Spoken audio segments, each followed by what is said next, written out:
The jury in the Cal Harris murder trial is taking a hard look at the bloodstained evidence found on Harris's home. A former truck driver has been convicted of transporting children for sex. New at noon and developing right now, a man's body was found in a ditch near the Ithaca Walmart. Big news this morning.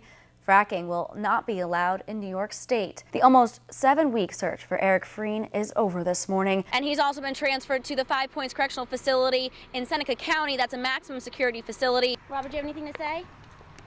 Over here, they're collecting some of the local races, writing them in periodically throughout the night to keep you informed of who's winning. Talking about this race between yourself and Martha Robertson was known as one of the most competitive in the nation. The 5-year-old in Albany County who went missing Thursday afternoon has been found dead. New this morning, a Rochester man wanted on drug charges was arrested in Bath. The city came in and bulldozed parts of the jungle, and it seems to be working. The jungle is empty, but after generations of being around, is this going to be the effort that works?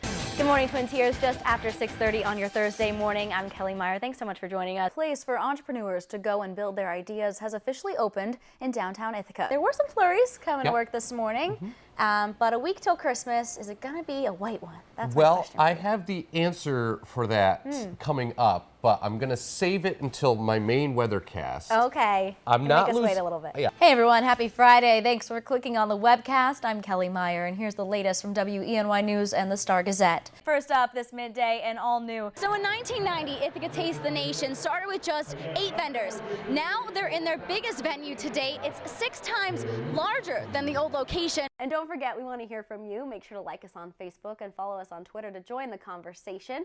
And check out what's trending every morning right here on Good Morning Twin Tiers.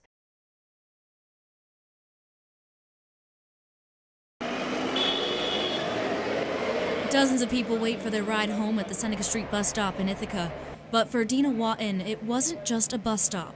It was home, at least for one night. The journey that led her here has been one that has consumed practically her entire life. Well, the eating disorder behavior started when I was 12, but I remember when I was 5 thinking that I shouldn't eat. Dina says her eating disorder is a mental health battle that turned her life from an award-winning figure skater, college graduate, and paramedic to a person sleeping on the streets and seeking a place to stay wherever she could. 30 million people will suffer from a clinically significant eating disorder at some point in their life. And that's just one type of mental health issue contributing to more than 610,000 people experiencing homelessness on any given night in the United States alone. I feel like, like synapses, like electrical currents or something. Like, I feel like there's a gap between what I know and what I'm doing, and I'm trying really hard, but then there's this part right here that I can't get myself better. Dina's condition eventually got so bad that she had to stop working, which led her to that bus stop and eventually to the Ithaca Rescue Mission homeless shelter. The Rescue Mission and other local groups like the Chemung County Poverty Coalition make it their mission to combat homelessness in their communities. To me, I feel like if you want to make a difference, you should start at home. 22-year-old Stefania Trujillo is the poverty reduction coordinator at the Chemung County Poverty Coalition in Elmira, where the poverty level is nearly 30%. As long as we have our own stigmas about who's deserving to receive services, or who's deserving of being looked at, and who's deserving of receiving treatment, we're going to continue to be let's say, a house divided.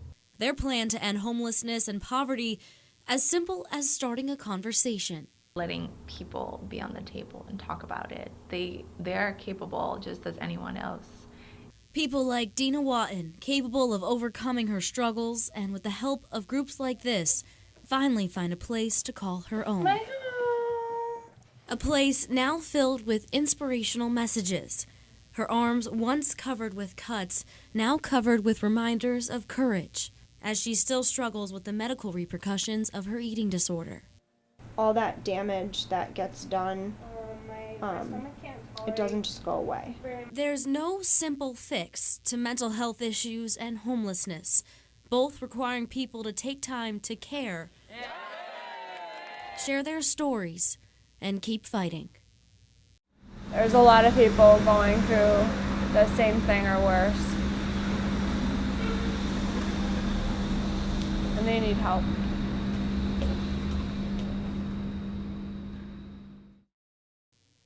Kelly Meyer, WENY News.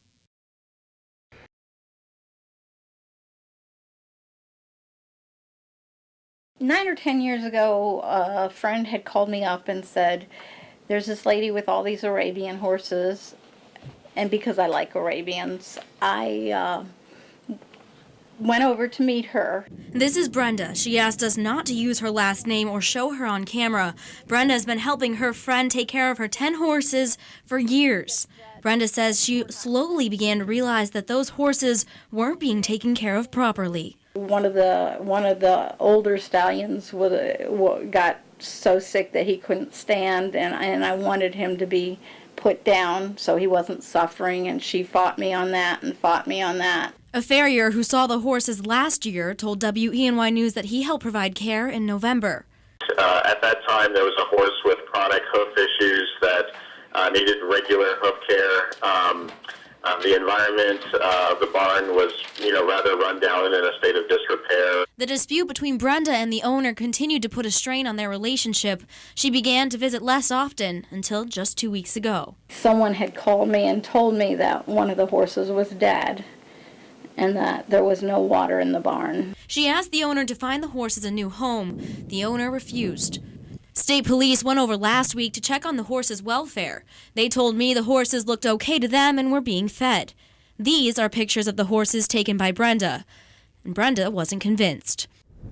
Now I'm standing just off the property where the horses are being kept. We actually just finished talking with the owner of the home and those horses, and she says she's able to take care of them and they're doing fine, although she won't let us into the barn to see them. The owner refused an on-camera interview to allow us to show you her horses. She says she's fully capable of taking care of them.